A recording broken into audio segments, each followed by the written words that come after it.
अस्सलाम वालेकुम। तो आज की वीडियो में हम जो पढ़ने वाले हैं वो है पायरोलिसिस। पायरोलिसिस क्या होती है, कैसे होती है, तो ये सब चीज़ें हम लोग इसमें डिस्कस करेंगे। और इसके अलावा हम टाइप्स ऑफ पायरोलिसिस और ये सब चीज़ें हम इसी वीडियो में डिस्कस करने वाले हैं। तो सबसे पहले बायोमास। बायोमास क्या होता है? बायोमास होता है एसोसिएटेड विद प्लांट्स। ठीक है, ऐसी चीज़ जो एसोसिएटेड विद प्लांट्स उसे हम बायोमास कहते हैं। अब बायोमास जो होता है बायोलॉजिकली फॉर्म्ड मैटर होता है। ठीक है, बायोलॉजिकली फॉर्म मैटर कौन से मैटर होते हैं? इस तरह इंसान या फिर पौधे वगैरह हो गए, प्लांट्स वगैरह हो गए। ठीक है, और इन सब के वेस्ट मटेरियल्स जो होते हैं, ठीक है, ये सब चीज़ें जो होती हैं बायोलॉजिकली फॉर्म्ड मैटर में आती हैं। ठीक है, अब हमारे पास बायोलॉजिकली फॉर्म मैटर कितना होता है? 105 billion metric tons of carbon per year. हमारे पास कितना होता है? 105 billions of billion metric tons हमारे पास जो कार्बन होता है ना पर ईयर प्रोड्यूस हो रहा होता है। ठीक है, इसके अलावा इसमें से कहाँ से आता होता है? हाफ कहाँ से आता है? लैंड से। लैंड में क्या होंगे? इंसान वगैरह हो गए और जानवर वगैरह हो गए, ये सब चीज़ें।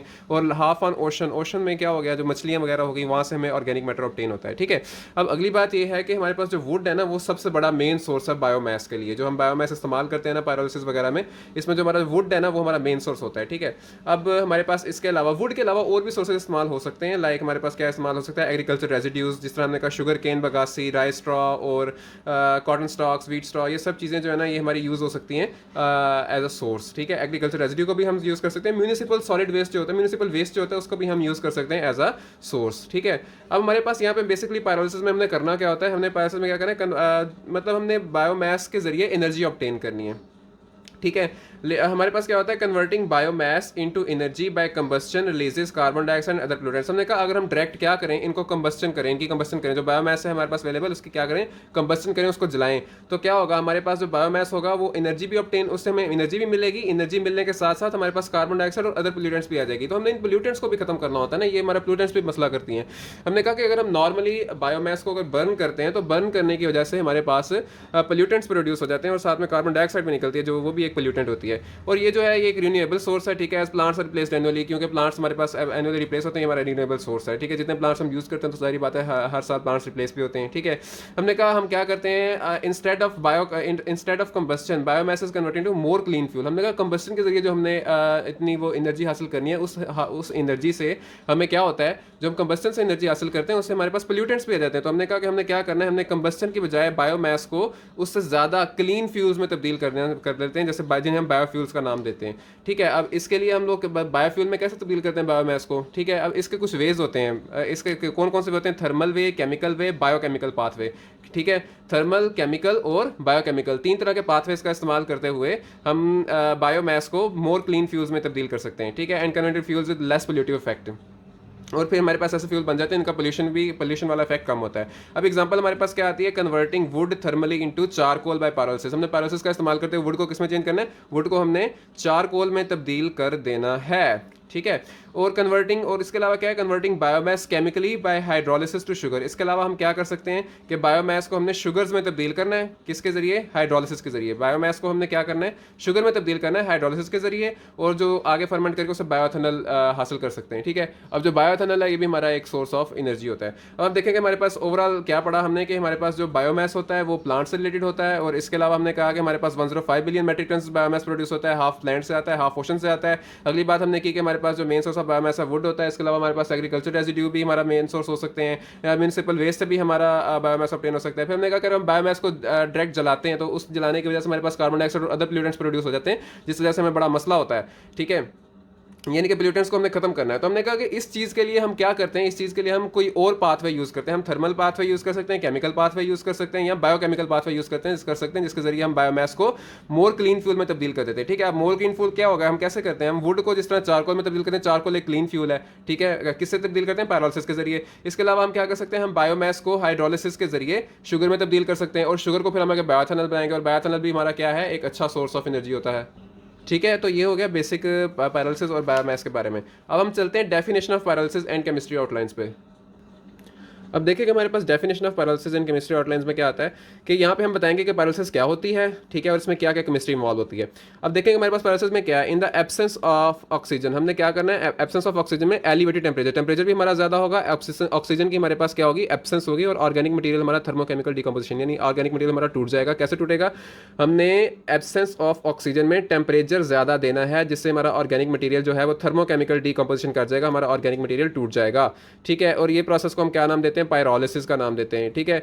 ये हमारे पास देखें, अब जो नॉर्मल कंबस्टन थी, नॉर्मल कंबस्टन में हमने क्या करना था, हमने ऑक्सीजन देते हैं ना, कंबस्टन में ऑक्सीजन रिक्वायर्ड होती है, नॉर्मल कंबस्टन में हम ऑक्सीजन देते हैं, ऑक्सीजन देने से जो हमारा प्रोडक्ट होता है बायोमास का वो कार्बन डाइऑक्साइड एंड वाटर होता है, ठीक है। लेकिन हमारे पास यहाँ पे क्या करना है, हमने absence of oxygen at elevated temperature, हमने क्या करना है एलिवेटेड टेम्परेचर पे एब्सेंस ऑफ ऑक्सीजन में हमने ऑर्गेनिक मटेरियल जो होगा ना वो हमारा डीकम्पोज हो जाएगा, हमने ये काम करना है, तो इस प्रोसेस को हम पायरोलिसिस कहते हैं, ठीक है। अब पायरोलिसिस के 3 फेजेस होते हैं, ठीक है। कौन कौन से, मतलब 3 तरह के प्रोडक्ट्स देता है ये, ठीक है। और ये कौन कौन सा देता है, गैशियस प्रोडक्ट देता है हमारे पास कार्बन मोनोऑक्साइड और हाइड्रोजन, जिसे हम गैशियस प्रोडक्ट्स देता है, ठीक है, जिसमें हम कार्बन मोनोऑक्साइड और हाइड्रोजन जिसे सिंथेटिक गैस भी कहते हैं। इसके अलावा हमें शॉर्ट हाइड्रोकार्बन चेन भी देगा ये, इसके अलावा कार्बन डाइऑक्साइड, ठीक है। ये सब चीज़ें ना गैशियस प्रोडक्ट्स में हमारे पास ये चीज़ें ऑब्टेन होती हैं पायरोलिसिस के जरिए। इस तरह अगर हमारे पास लिक्विड प्रोडक्ट हैं, लिक्विड प्रोडक्ट्स को जिन्हें हम बायो ऑयल्स या टार्स भी कहते हैं, कि हमें ये सब चीज़ें क्या कहलाती हैं, ओवरऑल क्या कहलाती हैं, बायो ऑयल्स एंड टार्स कहलाती हैं सब चीज़ें। तो हमारे पास यहाँ पे लिक्विड प्रोडक्ट्स में क्या क्या ऑब्टेन हो सकता है, हमारे पास aliphatic and aromatic compounds obtain हो सकते हैं, फिनोल्स, अल्डिहाइड, लिवोग्लूकोसैन और हाइड्रोक्सी एसिटल्डिहाइड, हाइड्रोकार्बन चेन्स और वाटर, ये सब चीज़ें हमें लिक्विड फेज में ऑब्टेन हो सकती हैं, ठीक है। अब हमारे पास टार क्या होता है, टार्क इज अ ब्लैक और डार्क ब्राउन विस्कस लिक्विड। टार क्या है हमारा, ब्लैक या फिर डार्क ब्राउन विस्कस लिक्विड होता है। इसमें हाइड्रोकार्बन होते हैं और क्या होते हैं, फ्री कार्बन होते हैं। और bio oil and tar are close related, bio oil और टार जो होते हैं ना क्लोज रिलेटेड। हमने यहाँ पे कहा ना हमारे पास लिक्विड प्रोडक्ट्स में मेन चीज़ें क्या है, बायो ऑयल एंड टार्स।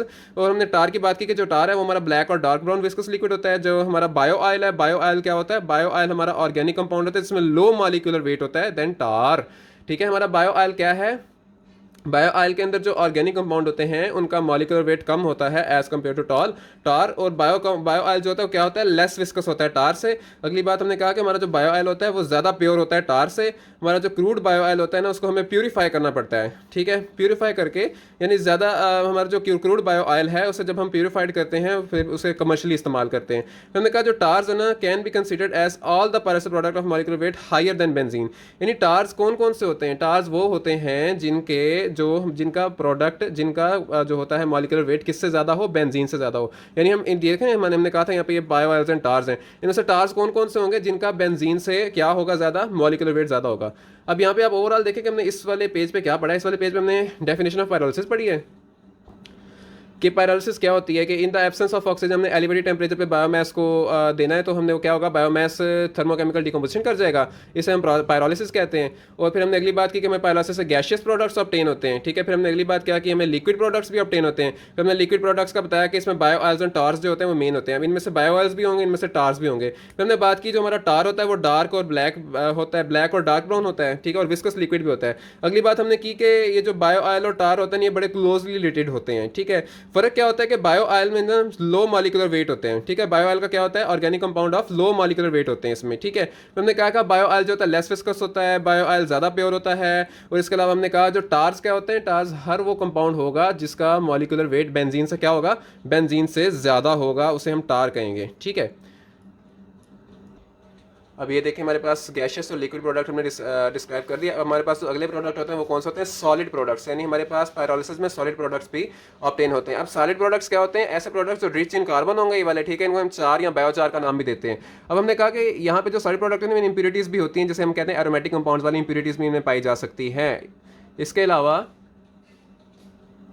इसके अलावा देखें कि हमारे पास क्या है कि इंटेंसिव पायरोलिसिस जो होती है ना, अगर हम ज़्यादा इंटेंसिव पायरोलिसिस करवाते हैं तो हमारे पास कार्बन रेजिड्यू बच जाता है, जिस प्रोसेस को हम क्या कहते हैं, कार्बनाइजेशन। अब कार्बनाइजेशन क्या है कि जब हम इंटेंसिव पायरोलिसिस करवाते हैं तो हमारे पास सॉलिड कार्बन रेजिड्यू बच जाता है, तो इस प्रोसेस को हम क्या कहते हैं, कार्बनाइजेशन। इसके अलावा हम कहते हैं कि जो हमारी वुड की पायरोलिसिस, हमने बात की ना, हमारा जो वुड है मेन सोर्स ऑफ होता है बायोमास, तो हम वुड की जब पायरोलिसिस करते हैं तो वुड की पायरोलिसिस कितने टाइम होती है, 200 to 300 डिग्री सी पे होती है।